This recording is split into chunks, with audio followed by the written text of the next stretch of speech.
Oh là les Banks! J'espère que ça va les gars. 18 ans. 18 ans. Meilleur joueur du monde les gars. 18 ans, meilleur joueur du monde. 18 ans, il débloque les situations. Il apparaît au moment où les grands joueurs doivent apparaître, dans des moments cruciaux de la saison, dans les moments importants d'un match, là où tu te décides de gagner le match, entre guillemets, à toi tout seul. Je parle bel et bien, les gars, de Monsieur Mister du gamin Lamine Yamal. Les frérots, j'espère que vous allez bien, que vos proches vont bien, que tout se passe bien pour vous, que vous passez un bon week-end. Moi, pour moi, c'est mon week-end. Ouais, aujourd'hui repos, demain repos. Hier, ça a bossé jusqu'à 2 heures du mat. Donc, enfin, bref, on va pas s'étaler là-dessus. Débrief sur le match d'hier soir entre l'Athletic Bilbao et le FC Barcelone. Courte, très courte victoire du Barça, 1-0. Mais ça, je le savais, parce que mardi, après-demain, il y a la Ligue des Champions, il y a ce match à Newcastle là-bas. Mardi dernier, il y avait eu ce match de zinzin de retour de demi-finale de Coupe du Roi contre l'Atlético de Madrid où nos joueurs avaient sorti un match stratosphérique, sublime et en dépensant une énergie folle. Donc, c'était sûr que hier, contre Bilbao, là-bas à San Mamés, on n'allait pas voir un gros Barça. Voilà, tu vas pas avoir le Barça que tu vas voir mardi en Ligue des Champions, où je savais qu'on n'allait pas voir le Barça qu'on a vu mardi dernier contre l'Atlético de Madrid. C'était sûr. C'est pour ça, déjà, on l'a vu dans la compo. On l'a vu dans la compo, il n'y avait pas de Rafinha, il n'y avait pas de Pedri, il n'y avait pas de Lewandowski. Bon, Koundé, Baldé, on sait qu'ils sont blessés. Par contre, Flink. Va falloir que tu arrêtes avec Ferran Torres. Non, franchement, nous, derrière nos télés, dans nos canapés, on arrive à voir que ce mec-là n'a pas le niveau pour évoluer au Barça. On le voit, on le sait, c'est voyant quoi les gars, c'est voyant, c'est criant. Flink qui est au bord du terrain, il est quand même au bord du terrain. Et à aucun moment, ce mec-là, quoi, à aucun moment donné, Flink voit quand même la supercherie. Je sais pas, à aucun moment donné, il le voit. Hier, il loupe des occasions, encore une fois, mais c'est franchement, tu peux pas louper des occasions comme ça, mon gars. Tu joues au Barça. Tu joues pas au Havre. Même encore au Havre, t'aurais pas à faire ça, mais tu joues FC Barcelone. Et ce joueur-là, il faut arrêter. Donc si mardi, contre Newcastle, il nous le met titulaire, c'est bon, en fait. C'est bon. Maintenant, oui, je sais que Flink, en tant que neuf, il n'a pas 100 000 choix. Il a soit lui, soit Lewandowski. Mais pourquoi tu ne testes pas Marcus Rashford en neuf? Pourquoi? Comme hier, j'ai pas compris. Là, pourquoi à un moment donné, il fait pas jouer Rooney Bargy, les gars? Il a fait jouer Rashford, Ferran, Lamine. C'est compliqué de faire reposer Lamine, je peux comprendre. Mais tu peux faire tourner en attaque. Pourquoi tu ne le fais pas? Au milieu, tu peux faire tourner, il le fait, on l'a vu. Maintenant, hier, voilà, c'est sûr qu'hier, il a eu un match, franchement, c'était compliqué. C'était un match assez compliqué, les mecs, quand même, faut dire ce qui est. On savait très bien qu'on n'allait pas mettre l'intensité qu'il fallait. En fait, ça, c'est des matchs que tu vas gagner, si tu les gagnes, c'est ce qui s'est passé, que tu vas gagner grâce soit à une individualité, donc, ou des individualités, ou soit au collectif. Hier, on savait que collectivement, là, il y a eu un très bon match du Barça dans le sens où l'équipe n'a pas encaissé de but, l'équipe a été solidaire, ils ont été soudés et tout, ça, il n'y a pas de souci. Mais tu sentais que ça n'allait pas suffire pour remporter le match. Il te fallait une individualité ou des individualités. Et c'est ce qui s'est passé. Il a fait rentrer Pedri. Pedri, les mecs, mais waouh, ce joueur, c'est une dinguerie. Pedri Potter, c'est un magicien. Il est à part ce mec-là. Il voit tout, il fait tout. C'est un milieu exceptionnel. Pour moi, c'est le meilleur milieu du monde pour moi, pour beaucoup de gens. Et il a suffi que Pedri rentre pour changer totalement le match. Il a changé totalement le match. Pedri a littéralement changé le match. Il a pris le jeu à son compte. Il a sorti des ballons. Il s'est sorti du pressing de 2, 3, 4 joueurs parfois. Tu t'es dit comment il fait ça. Même si déjà on le sait qu'il peut le faire et qu'il va le faire. Mais quand il le fait, tu te dis comment il fait. À chaque fois, il t'étonne, il te choque, il te laisse bouche bée. Et là, il suffit que Pedri rentre, change le match. Et sur une action anodine, les mecs, hein, une action anodine sur le flanc gauche de notre attaque, il récupère le ballon, il gagne des mètres, et là, il t'envoie une passe, un ras de terre, bien ajusté, bien appuyé. Là-bas, Lamine Yamal. Et Lamine Yamal s'est occupé du reste. Lamine Yamal contrôle, il rentre dans la surface et il envoie même pas une espèce de feinte de frappe. Il envoie une espèce de feinte de frappe, feinte de corps en même temps.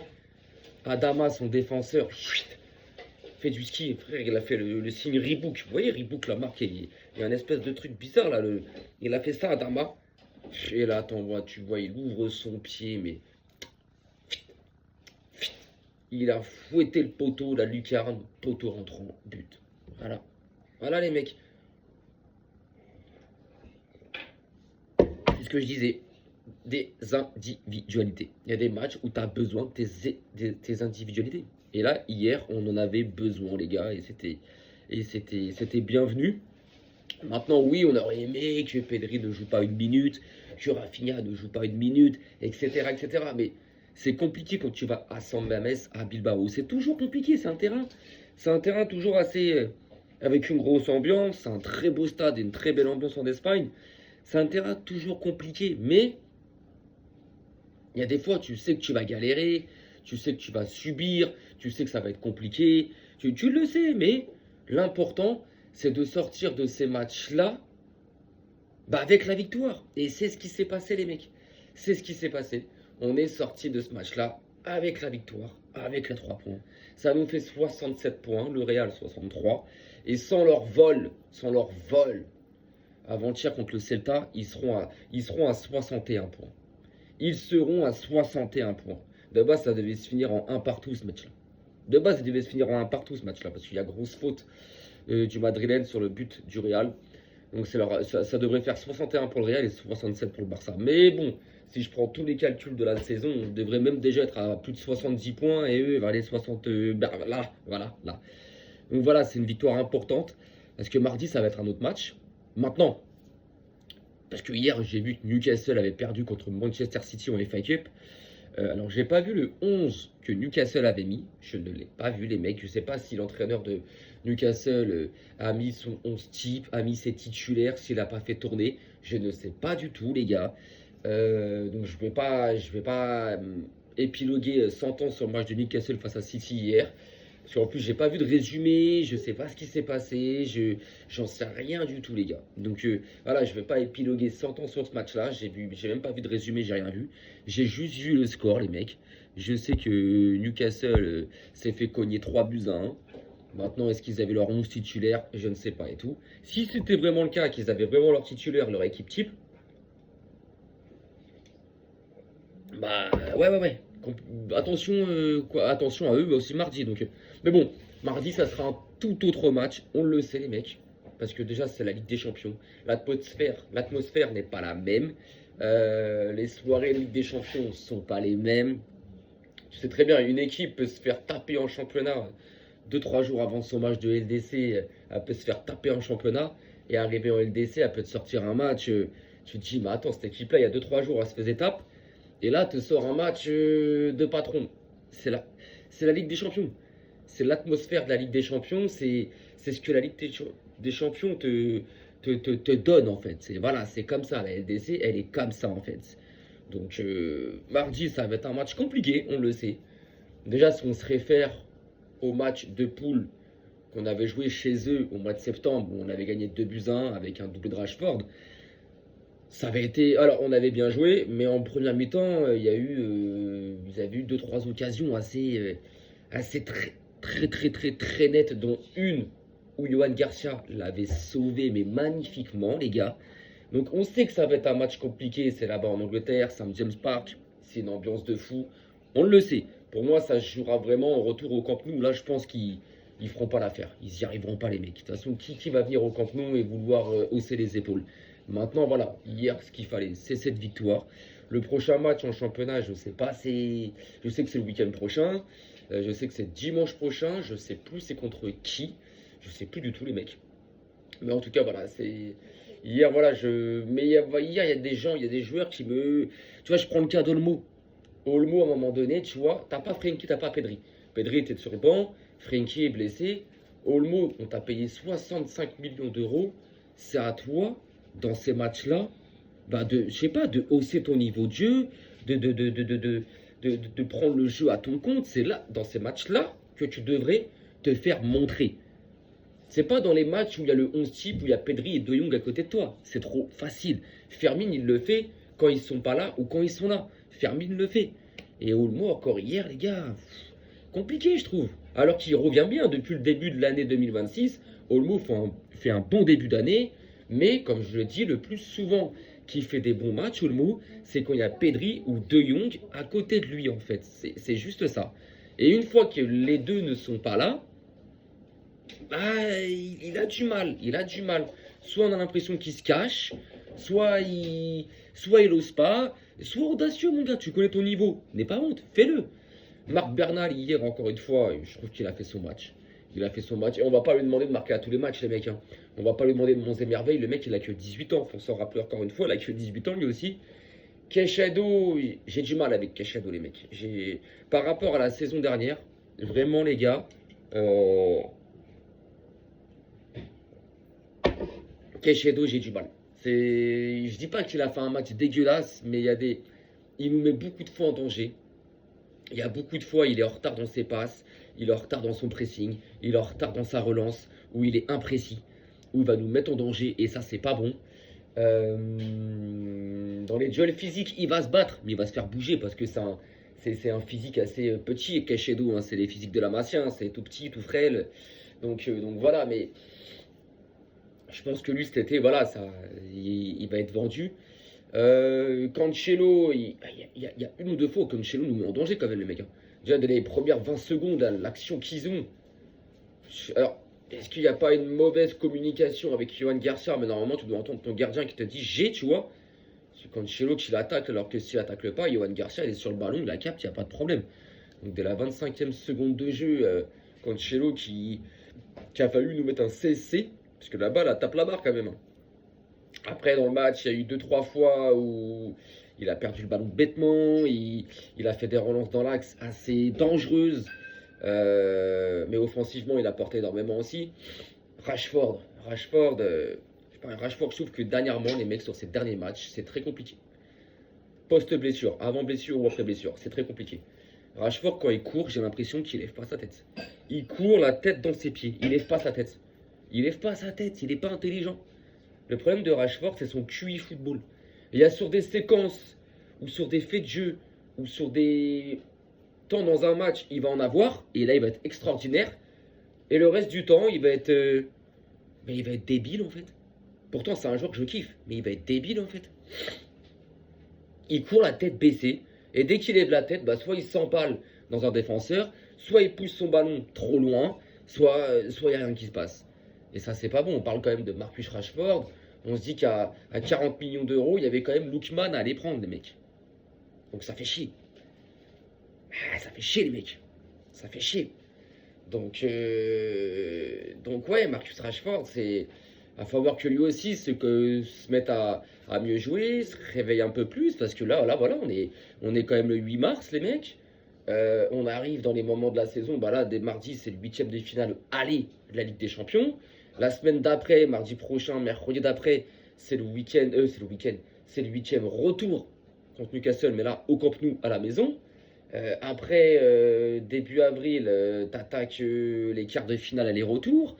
Après, fin avril, fin avril, ça sera les demi-finales et tout va vite. Et fin mai, la finale. Donc là, ça y est, t'arrives vraiment dans les temps forts de ta saison où là, les titres vont se gagner, vont se chercher, les gars.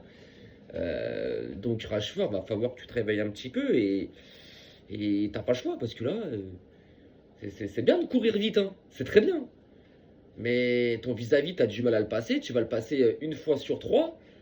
Tes actions infinies soit. Alors, c'est vrai qu'il a une patte, elle est magnifique. Quand il centre, quand il frappe, généralement, c'est vrai que c'est assez puissant. Mais bon, j'aimerais bien, moi, que tu élimines ton adversaire et que tu sois beaucoup plus dangereux, tu vois. Voilà. Bah, pas bon. Hier, voilà, je savais que ça allait être une victoire compliquée. Quoi, ça allait être un match compliqué. On le savait très bien. L'important hier, les gars, c'était les 3 points. Et Lamine Yamal, les gars, Lamine Yamal, j'en ai rien à foutre, les mecs, et je dis les termes, c'est le meilleur joueur du monde. À 18 ans, je n'ai jamais vu un gamin faire ça. Pourtant, vous avez en face de vous peut-être le plus grand fan de Lionel Messi, les mecs. Lionel Messi, à 18 ans, était hyper fort. Hyper fort. Mais il a explosé vraiment à 19 ans, Messi. Messi, à 19 ans, c'était le numéro 19, les cheveux longs. Rappelez-vous, les gars. Il a explosé vraiment à ce moment-là, Messi, les frérots. Vraiment à ce moment-là, il a explosé. Et il avait 19 ans. À 17 ans, 18 ans, il salisait les défenses, mais il n'était pas autant chirurgical et clinique que Lamine Yamal l'est. Parce qu'on dit Lamine Yamal, 18 ans. Mais Lamine Yamal, c'est depuis ses 15 ans et demi, 16 ans. À 16 ans, il est champion d'Europe avec l'Espagne. Tu vois ce que je veux dire? L'année dernière, quand il sort la saison de Port, qui fait magnifiquement avec le Barça, il a que 17 ans, le gamin. Donc voilà, mais le meilleur joueur du monde. Le meilleur joueur du monde. Dès qu'il touche le ballon, il y a quelque chose. Il y a un truc qui se passe, tu sais qu'il y a un truc qui va se passer. Tu te lèves de ton canapé. C'est extraordinaire ce qu'il fait. Et voilà, il a décidé à la 67e, 65e minute de jeu. Ça veut dire dans un moment du match qui est très important. Tu es vraiment au milieu de ton match. Il vous reste bien 25 grosses minutes à jouer. Et si tu marques pas là, tu sais que ça peut être compliqué. Voilà, donc c'est dans un match, dans un moment important du match que Lamine Yamal a décidé de marquer. Et en plus, quel but! C'est pas genre un tapin, un penalty comme certains débloquent leur match. Non, lui, c'est contrôle, feinte de corps de frappe en même temps, mais genre subtil. Il ouvre son pied, il envoie son adversaire skier là-bas au Jura. Et poteau rentre en lucarne, quoi. C'est magnifique. C'est magnifique. Il a décidé du match. Pedri, pareil. Donc ce joueur-là, les gars, il est parti pour. Il a que 18 ans. Oh là là. Franchement, moi, je plains les adversaires. Ils ont eu l'époque Ronaldinho. Après, quand c'était la fin de l'époque Ronaldinho, ils se sont dit, ouais, enfin de la niana. Il y a eu l'époque Xavi, Messi, Iniesta, Busquets, etc., etc. Ils en pouvaient plus. Après, il y a eu la MSN, Messi, Neymar, Suarez. Ils en pouvaient plus. Et arrivé en 2020-2021, quand Messi s'est barré, Suarez s'est barré avant tout ça, il y a eu un creux au Barça. Les gens se sont dit, oh, c'est bon, enfin. Et là, tu as une génération qui arrive. Tu as Lamine Yamal, des Pedri, des Fermin, des Rafinha, des Bernal, des. Waouh, franchement, force aux haters du Barça. Vraiment, force aux haters du Barça parce que c'est un club qui est générationnel. C'est un club à la Masia, ils te sortent des talons, mais tu te dis, mais wesh, c'est ce club-là. Tous les ans, il y a quelqu'un qui sort de là-bas qui est hyper fort. Là, il y a un mec qui s'appelle Moredo, qui a 14-15 ans, qui est à la Masia. Je vous conseille d'aller sur YouTube et de regarder ses vidéos. Laissez-lui aller 1 an et demi, 2 ans à ce petit-là. Moreno, hein, Lamine Yamal, Xavi l'avait lancé à 15 ans et demi. Moreno, je crois qu'il a 14 ans. 14 ans ou 15 ans, il me semble. D'ici 1 an et demi, allez, 2 grands max, vous le verrez dans l'équipe première du Barça. Et allez voir des vidéos sur lui sur YouTube. Vous allez voir un mec il y a 20 ans. Vous savez, un Argentin, 1m69, tout petit, tout ça. La même conduite, alors la même conduite de balle. Personne ne se rapprochera de la conduite de balle de Messi, où la balle était collée à son pied. Mais il a une conduite de balle. Il a une tenue du ballon et un style footballistique à lui-même qui te fait penser totalement à Lionel Messi. Balle au pied, il va archi vite. Ses feintes de corps, de frappe, elles sont destructrices et dévastatrices. Le ballon est collé à son pied. Il a un physique atypique. C'est... Attention. Moreno. Allez sur YouTube, tapez Moreno de la Masia au Barça. Vous allez être égaré. Et vous allez voir que lui, voilà. Et il y en a d'autres. Hein. Il y en a d'autres, hein, des petits jeunes comme ça au Barça, comme Xavi Espar et tout ça. Et ce centre de formation, de toute façon, il est reconnu, il a été reconnu comme le meilleur centre de formation du monde. Et c'est pas d'aujourd'hui, les mecs. Ce centre de formation, ben, il a sorti Lionel Messi. Déjà rien que ça, bon, Messi, je pense que c'était un talent inné depuis sa naissance. C'est Dieu qui lui a donné ça. Lui, c'est inné. Mais il a été façonné par la Masia. Ce centre-là a sorti des Puyol, a sorti des Xavi, des Iniesta, des Busquets, des Pedro, je vais pas, voilà, on va pas, des Fabregas, on va pas refaire tout ce que le Barça a sorti comme joueur, mais c'est le seul club au monde qui t'a sorti des joueurs qui derrière ont une carrière et qui derrière ont une carrière immense, qui ont eu une carrière en étant des meilleurs joueurs à leur poste ou en étant considérés comme les meilleurs joueurs de l'histoire. Non, franchement, c'est exceptionnel d'avoir un centre de formation comme ça. Voilà, c'est exceptionnel. Voilà les frérots. Sur ce, bah écoutez, on se revoit mardi. Mardi, ça va être compliqué parce que mardi, je suis encore du soir. Mardi, je vais louper le match, ça me saoule. Ouais. Mardi, je vais louper mon match. Jusqu'au 18, je suis comme ça. Jusqu'au 18, je suis que du soir. Jusqu'à minuit ou 1h du matin ou 2h du matin. Donc, ce qui fait que. Mais ça va, là. Je me dis, le 18, on est le 8. Encore 10 jours et après, je récupère des horaires en journée basique. Donc, mardi, je vais louper ce match contre Newcastle en Ligue des Champions. Bon, je le suivrai quand même. J'aurai quand même un œil dessus, mais je serai pas, voilà, dans le canapé, devant la télé. Voilà, non. Donc soit quand je vais rentrer moi du taf, je regarderai le résumé, logique. Soit je ferai une vidéo tout de suite, ou soit je ferai une vidéo le lendemain, le mercredi, pour comme d'hab donner mon ressenti. Et puis voilà les frérots, écoutez, bonne fin de week-end à vous. Attention à vous, profitez. Et puis Visca le Barça, arrivederci les gars.